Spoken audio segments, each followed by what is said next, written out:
73 کے آئین کے بعد 1974 میں پھر ایک ایسی تحریک چلی جس کے نتیجے میں پھر یہ معاملہ پارلیمنٹ کے اندر گیا، اور ان کی جو قیادت تھی اس وقت کی، انہوں نے خود سبمٹ کیا اپنے آپ کو پارلیمنٹ کے اختیارات کے سامنے. یہ نہیں کہ انہوں نے انکار کر دیا ہو کہ ہم نہیں چاہتے، کوئی اختیار نہیں ہے، پارلیمنٹ کون ہوتی ہے، یہ کوئی قانون کا مسئلہ نہیں ہے، یہ عقیدے کا مسئلہ ہے، یہ نہیں کہا. وہاں چلے گئے اور کہا جی ہم اپنے دین کو صحیح ثابت کرنے کی پوزیشن میں ہیں، ہم کریں گے ثابت. جہاں تک ہمارے قادیانی دوستوں کا یا احمدی دوستوں کا تعلق ہے، وہ ایک مستقل بذات امت ہے، ایک دوسرے نبی سے ان کا تعلق ہے، لیکن وہ اس بات کا انکار کرتے ہیں، اقرار نہیں کرنا چاہتے. گویا وہ ہم سے کچھ الگ بھی ہیں، بلکہ سراسر الگ ہیں، اور ہمارے درمیان بھی رہنا چاہتے ہیں. تو یہ ان کی عجیب و غریب پوزیشن ہے، جسے ہمارے ہاں عامت المسلمین نے کبھی تسلیم نہیں کیا. اور کیونکہ پاکستان ایک جمہوری مملکت ہے، اس لیے یہاں جو بھی تنازعات ہوں گے انہیں جمہوری طریقے سے حل ہونا چاہیے. تو پاکستان کی پارلیمنٹ جو ہے اس میں یہ مسئلہ زیر بحث آیا کہ ان کو ایک اقلیت کے طور پر اپنے دائرے میں کام کرنے کا موقع اور آزادی دینی چاہیے. اس وقت جب یہ مسئلہ زیر بحث تھا اور لوگ اس کا مطالبہ کر رہے تھے، تو مرزا ناصر احمد صاحب وہ جماعت احمدیہ کے امیر تھے، ان کو وہاں بلایا گیا، ان کا بیان لیا گیا، ان پر جرا کی گئی،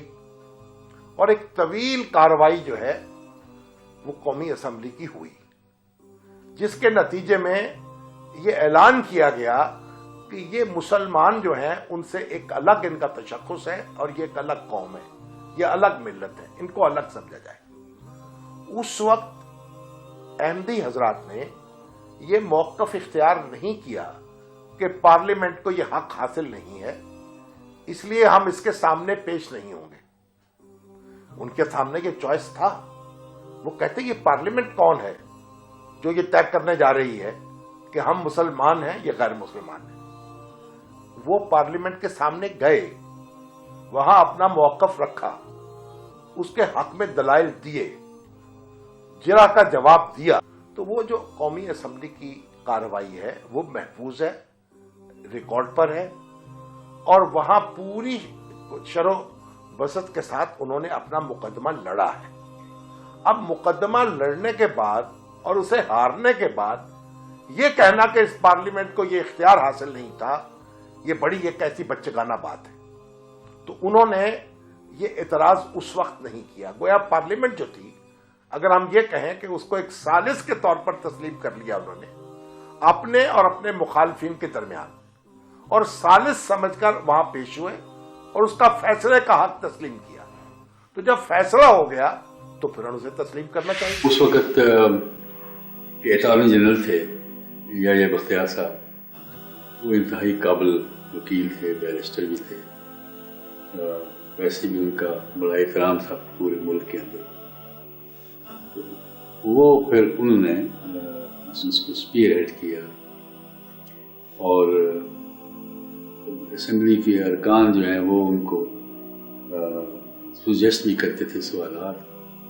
اور وہ پھر انہوں نے ان کے اوپر جرا کی، ان کی عقائد کے اوپر جرا کی. بہت سارے معاملات میں انہوں نے ان کی تعویلیں بھی کی، لیکن وہ تعویلیں اتنی بودی تھیں، اتنی کمزور تھیں کہ کسی نے اس کو قبول نہیں کیا. پھر جو قادیانی فرقے کے علاوہ جو لاہوری فرقہ تھا، اس کے سربراہ بھی وہاں آئے. انہوں نے بھی پارلیمنٹ کے آگے سبمٹ کیا، اس کی جورسڈکشن کو تسلیم کیا. مطلب یہ ہے کہ جب آپ سبمٹ کرتے ہیں تو اس کا مطلب یہ ہے کہ جو آپ فیصلہ کریں گے پھر اس کو بھی مانتے ہیں. تو پھر انہوں نے ان پر بھی جرا، جس کے نتیجے میں پھر پارلیمنٹ نے ان کو بالاتفاق غیر مسلم قرار دیا. ایک ایسا مسئلہ جو 90 سال سے چل رہا تھا اور وقتاً فوقتاً جو اپنے عامہ کو خراب کرتا تھا اور فسادات ہوتے تھے، آتش زنی ہوتی تھی، اسے پرامن طریقے سے اسمبلی کے اندر لے جا کے اور انہیں